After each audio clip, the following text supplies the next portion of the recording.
I'm Riley, and this is the Progressive News Channel. First, to our breaking story with Darian Vang in the Muck.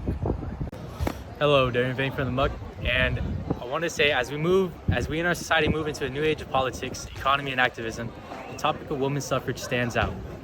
Women from across the nation, and particularly the North, have established committees and organizations pledged to the betterment of women's freedom in society, the workforce, and personal expression, with the crux of the issue being a woman's ability to vote, their suffrage.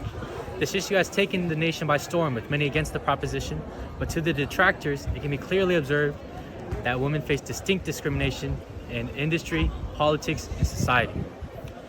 Tyrannical industrial employers exploit the women in the workforce worse than the men and take advantage of the societal standard to pay them less wages. Additionally, they're restricted in sexual expression and self-expression. They're forced to pay taxes that they have no say in and cannot consent to as people under the government, since they can't vote. Senator Robert Owens spoke to Congress and said that one great advantage, however, of the suffrage is in raising women to a position of greater honor and dignity so that children of the land shall show and feel greater reverence and honor for their mothers. But the misgivings of our society prove that only the idea of women being respected and valued is a myth. Thank you. Now back to the news desk. Thank you, Darian, for the Muckraker report. And now we'll get back to you after this short break.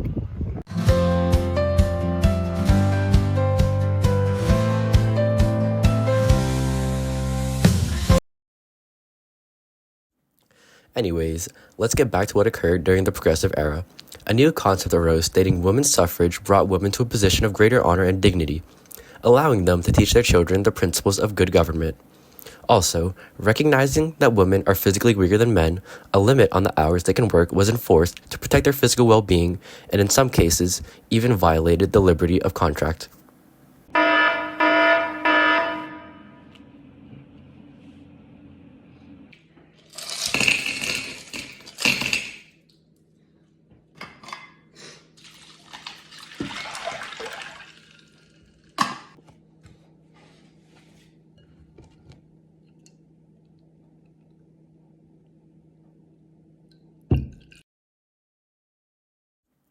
Anyways, let's get back to what occurred during the Progressive Era.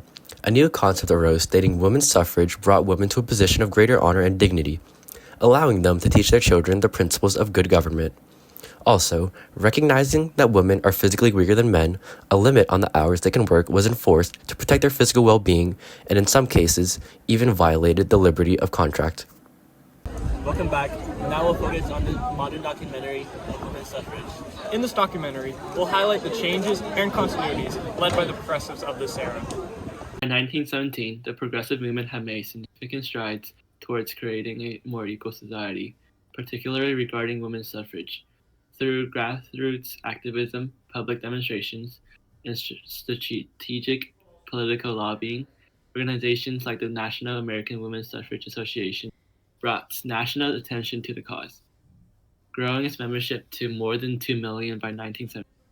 Their efforts resulted in increasing the numbers of states granting women the right to vote in local and state elections, particularly in the West.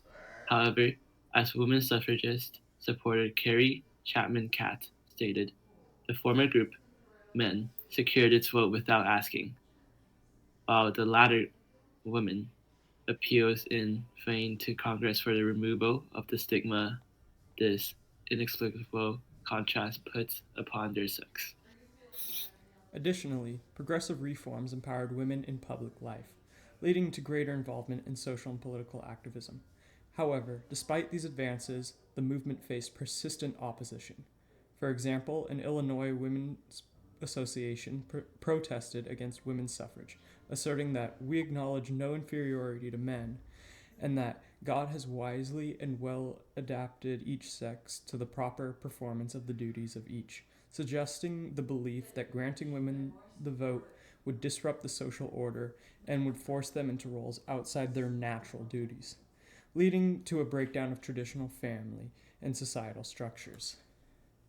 By 1917, opposition was still strong to women's suffrage, as seen by this poster from 1918 suggesting that if women are voting, then they would also be doing all of the quote-unquote men's jobs. But progress was made, and numerous states gave women full suffrage by 1917, as seen by the map. While the passage of the 19th Amendment in 1920 ultimately marked the culmination of their efforts, by 1917 the progressives had undeniably expanded the political voice of women, though achieving full equality remained a distant goal. Thanks for watching the Progressive News channel. This is Kenneth. And this is Riley. We'll see you next time.